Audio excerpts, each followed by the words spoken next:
കുറഞ്ഞു രാജുവേട്ട, സത്യസന്ധമായിട്ട് പറയാമല്ലോ. പഠിച്ചുകൊണ്ടിരിക്കുന്ന സമയത്ത് കുറേ കൂടിയൊക്കെ വായിക്കുമായിരുന്നു. ഇപ്പം ഞാൻ വളരെ സ്ട്രെയിൻ എടുത്തിട്ടാണ് വായിക്കുന്നത്. പിന്നെ ഞാൻ എന്നെ ഇപ്പം ഇങ്ങനെ എന്താ പറയുക, ഒരു റുട്ടീനിലേക്ക് അങ്ങനെ പുഷ് ചെയ്യാറില്ല പൊതുവെ. വെച്ചാൽ നമുക്ക് നമ്മുടെ ബ്രെയിൻ ആവശ്യപ്പെടുന്നൊരു ഒരു റെസ്റ്റും ഒക്കെ ഉണ്ടായിരിക്കുമല്ലോ. അപ്പം ഞാൻ എല്ലാം ഇങ്ങനെ വായന ഇപ്പോൾ എന്താ വെച്ചാൽ കുറച്ചൊന്ന് സ്ലോ ഡൗൺ ചെയ്യാൻ വേണ്ടിയിട്ട് പുസ്തകങ്ങൾ എടുക്കും. ഞാൻ ഒരു ബുക്കൊക്കെ വായിച്ച് തീരാൻ ചിലപ്പോൾ ഒരു 6 മാസമൊക്കെ എടുക്കുന്നുണ്ട്. പണ്ടൊന്നും അങ്ങനെയല്ലല്ലോ, കുറേ കൂടി ഫാസ്റ്റ് ആയിട്ട് വായിക്കുന്നത്. അപ്പം അങ്ങനെ ഒരു സ്ലോ, എന്നാലും ഒരു പാരഗ്രാഫ് എങ്കിലും എന്തെങ്കിലും ഞാൻ വായിക്കും. നമ്മളൊക്കെ പണ്ട് ഒന്നിച്ചിരുന്ന് ചർച്ച ചെയ്യുന്ന സമയത്ത് നമ്മൾ 3 പേരുടെയും കോൺട്രിബ്യൂഷൻസ് ഒന്നിനൊന്ന് മികച്ചതെന്ന രീതിയിൽ നമുക്ക് തോന്നിയതായിരുന്നു. അങ്ങനെ പിന്നെ വായനയുടെ ഒരു ഗുണം എന്താ വെച്ചാൽ നമ്മൾ വായിച്ചു കഴിഞ്ഞിട്ടുണ്ടെങ്കിൽ അത് അവിടെ അങ്ങനെ കിടക്കും. എനിക്ക് ഞാൻ 2 തരം ആൾക്കാരില്ലേ, ചില ആൾക്കാർ കോട്ട് ചെയ്ത് കൃത്യമായിട്ട് വരികൾ ഓർത്ത്, ഞാൻ അങ്ങനത്തെ ആളല്ല. എനിക്ക് പുസ്തകം വായിച്ചു കഴിഞ്ഞ് കഴിഞ്ഞാൽ അതിലെ വരികളായിട്ടോ അല്ലെങ്കിൽ കഥാപാത്രങ്ങളുടെ പേരുകളായിട്ടോ മറന്നു പോകുന്ന ആളാണ്. പക്ഷെ ആ പുസ്തകം ഉണ്ടാക്കിയ ഇമ്പാക്ട് ഉണ്ടല്ലോ, അതിങ്ങനെ ഉള്ളില് സംസ്കരിച്ചെടുക്കുന്ന ഒരു തലമുറയിൽ നിന്ന് തലമുറ കൈമാറുന്ന പോലെ ഒരു പുസ്തകത്തിന് ഒരു പുസ്തകം ഇങ്ങനെ പോയിക്കൊണ്ട് അതൊരു ഭയങ്കര സമാധാനം. ഇപ്പൊ ഞാൻ ഉറങ്ങാനൊക്കെ ഇപ്പൊ നമ്മൾ പറയുമല്ലോ ഇത് മാറ്റണം എന്നൊക്കെ, ഫോൺ മാറ്റി വെക്കണം എന്നൊക്കെ പറയുമ്പോൾ ഉപയോഗിക്കുന്ന ഒരു പരിപാടിയാണ്. ഒരു തലക്കൊരു പുസ്തകം ഉണ്ടെങ്കിൽ ജസ്റ്റ് ഒന്ന് 2 അപ്പം തന്നെ ഉറക്കാൻ പറ്റും. അപ്പൊ അങ്ങനെ ഒരു ശീലമുണ്ട്. പിന്നെ അച്ഛനമ്മ, ഞാൻ അവരെ അച്ഛനമ്മ എന്നാണ് വിളിക്കാറ്. അപ്പോൾ പിന്നെ സിത്തുവിൻ്റെ അവർ സത്യത്തിൽ അമ്മയൊക്കെ 100% ഒഴിഞ്ഞു വെച്ച ഒരു അനുഭവം വീട്ടിലൊക്കെയുള്ള. ഇപ്പൊ പോലും ഞാൻ എപ്പോഴും വിചാരിക്കാറുണ്ട്, ഞാൻ എൻ്റെ ആർട്ടിന് വേണ്ടി ഡെഡിക്കേറ്റ് ചെയ്തേക്കാൾ കൂടുതൽ സമയം അതിന് വേണ്ടി ചെയ്ത ആളായിരിക്കും അമ്മ. കാരണം അമ്മയുടെ ലൈഫിൽ മുഴുവനും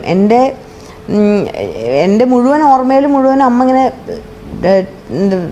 സമയമില്ലാതെ, അത് ഭക്ഷണവും സമയമൊക്കെ മാറ്റി വെച്ചിട്ട് ഇതിന് ഓടണം ഞാൻ കണ്ടേക്കണേ. അത് കഴിഞ്ഞ് ഞാനിപ്പോൾ യാത്രകൾ ചെയ്യുന്നുണ്ട്.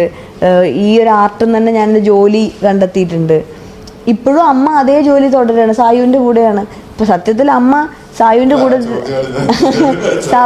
കൂടെ ഇത്രയും സമയം അമ്മ സ്പെൻഡ് ചെയ്യുമ്പോൾ സത്യത്തിൽ അമ്മ സായുവിന് വേണ്ടിയാൽ കൂടിയല്ല, എനിക്കും കൂടി വേണ്ടിയിട്ടാന്നുള്ള നല്ല ബോധ്യം എനിക്കുണ്ട്. കാരണം ഞാനിത് സമാധാനത്തോടെ സന്തോഷത്തോടെ എൻ്റെ ആർട്ട് പെർസ്യൂ ചെയ്യാൻ വേണ്ടിയിട്ടും കൂടിയാണ് അമ്മ അത്രയും സമയം. കാരണം വെച്ചാൽ അമ്മയും അച്ഛനും എൻ്റെ അറിവിൽ ഞാൻ കണ്ടിട്ടുള്ള ഏറ്റവും സ്നേഹമുള്ള 2 മനുഷ്യർ. അവർ ഇപ്പോഴും എല്ലാ ദിവസവും വീഡിയോ കോൾ ചെയ്തുകൊണ്ടിരിക്കുക, അച്ഛൻ ദുബൈയിലാണ്.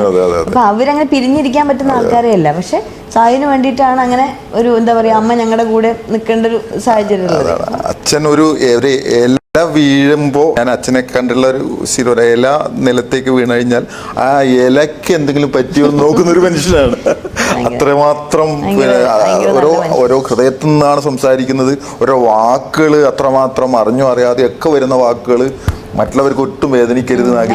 ഒരാളെ ഹേർട്ട് ചെയ്യരുത്. ഞാൻ യൂണിവേഴ്സിറ്റിയിലൊക്കെ കണ്ടിട്ടുണ്ട്, എല്ലാ ആളുകൾക്കും അച്ഛനോട് സ്നേഹം. ഇങ്ങനെ ഒരു മനുഷ്യൻ നല്ലതാവാൻ പറ്റുന്ന തോന്നി പോകും. അപ്പൊ ഞാൻ എപ്പോഴും പറയും, എൻ്റെ ഉള്ളിൽ എന്തെങ്കിലും പൊട്ട സ്വഭാവം ഉണ്ടെങ്കിൽ അതൊക്കെ ഞാൻ ഒറ്റയ്ക്ക് ഉണ്ടാക്കിയതും, നല്ലതുണ്ടെങ്കിലൊക്കെ അവരുടെ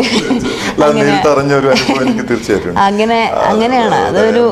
അതെന്നെ ഭയങ്കരമായിട്ട് ഇൻഫ്ലുവൻസ് ചെയ്തിട്ടുണ്ട്. ഞാൻ എപ്പോഴും വിചാരിക്കും, ഒരു ഒട്ടും ഡിമാൻഡിങ് അല്ലാത്ത ആൾക്കാർ ഞാൻ അങ്ങനെ കണ്ടിട്ടില്ല. മനുഷ്യർ പലതരത്തിലുണ്ടാവുമല്ലോ. ഇത് തിരിച്ചവര് ആകെ പ്രതീക്ഷിക്കുന്നത് ഞാൻ ഹാപ്പി ആയിട്ടിരിക്കുക എന്നുള്ളത് മാത്രമാണ്. അപ്പം അതൊരു അപ്പം ഞാൻ എപ്പോഴും ഇങ്ങനെ എൻ്റെ ഏറ്റവും വലിയ ആഗ്രഹങ്ങളിലും ലക്ഷ്യങ്ങളിലും എന്ന് പറഞ്ഞാൽ അവരുടെ ഏറ്റവും കംഫർട്ടബിൾ ആയിട്ട് അവർ മേ ബി ആഗ്രഹിച്ചിട്ട് ചെയ്യാതെ മാറ്റിവെച്ച കാര്യങ്ങളൊക്കെ അവർക്ക് വേണ്ടി ചെയ്യാന്നുള്ളതാണ് എൻ്റെ ഏറ്റവും വലിയ ലക്ഷ്യം. അപ്പോൾ തീർച്ചയായിട്ടും നമ്മൾ കോൺവെർസേഷൻ ഇനി തുടരുമല്ലോ. പറഞ്ഞ പോലെ തന്നെ വളരെ ഈ ബഹ്റിനിലേക്ക് ഈ പ്രാവശ്യം ഷോന് വരുന്നുണ്ടെന്ന് പറഞ്ഞപ്പോൾ ഞാൻ ആദ്യം തന്നെ ഏട്ടൻ്റെ അടുത്തും പറഞ്ഞൊരു കാര്യം, രാജുവേട്ടൻ്റെ കോൺവെർസേഷൻ ഉണ്ടെങ്കിൽ അതെന്തായാലും ചെയ്യാന്നുള്ളത് എൻ്റെ മനസ്സിലെ ഫസ്റ്റ് അജണ്ടകളിലും. അപ്പൊ അതുകൊണ്ട് അതെന്തായാലും ഉണ്ടായി. കാരണം ഇടയ്ക്കിടയ്ക്ക് നമ്മൾ ഇങ്ങനെ സംസാരിക്കുമ്പോൾ നമ്മൾ കുറെ മുമ്പുള്ള കാര്യങ്ങളൊക്കെ ഓർക്കാനൊരു അവസരം നമുക്കും കിട്ടുന്നത്. അപ്പോൾ ഞാൻ വളരെ വളരെ വളരെ സന്തോഷം ഇങ്ങനത്തെ ഒരു സ്പേസിൽ ഫോർമൽ ആണെങ്കിലും ഇങ്ങനെ ഇരിക്കാൻ പറ്റിയാൽ. നമ്മൾ സംസാരം ഇനിയും തുടരും, അത് കണ്ടിന്യൂ. അതെ. അപ്പോൾ ലൈഫ് ലോങ് തുടരാനുള്ളതാണ് നമ്മുടെ കോൺവെർസേഷൻ. അപ്പൊ എൻ്റെ ജ്യേഷ്ഠ സഹോദരൻ തന്നെയാണ് രാജീവേട്ടൻ. അപ്പോൾ അതിലൊക്കെ രാജീവേട്ടന് ഇഷ്ടപ്പെട്ട കാര്യങ്ങൾ ഇങ്ങനെ ചെയ്തുകൊണ്ട് തന്നെ കണ്ടിന്യൂ ചെയ്യാൻ പറ്റണമെന്നുള്ളത് ഞാൻ ചെറുപ്പം മുതലേ കേട്ടിട്ടുണ്ട് ഏട്ടൻ പറയുന്നത്, എത്രമാത്രം ഹാർഡ് വർക്കിംഗ് ആയിട്ടുള്ള പാഷൻ്റെ പുറകെ പോകുന്ന കുട്ടിയായിരുന്നു എന്നുള്ളത്. അപ്പോൾ എൻ്റെ മനസ്സിൽ രാജീവേട്ടൻ്റെ കുഞ്ഞു കുട്ടിയുടെ മുഖം മുതൽ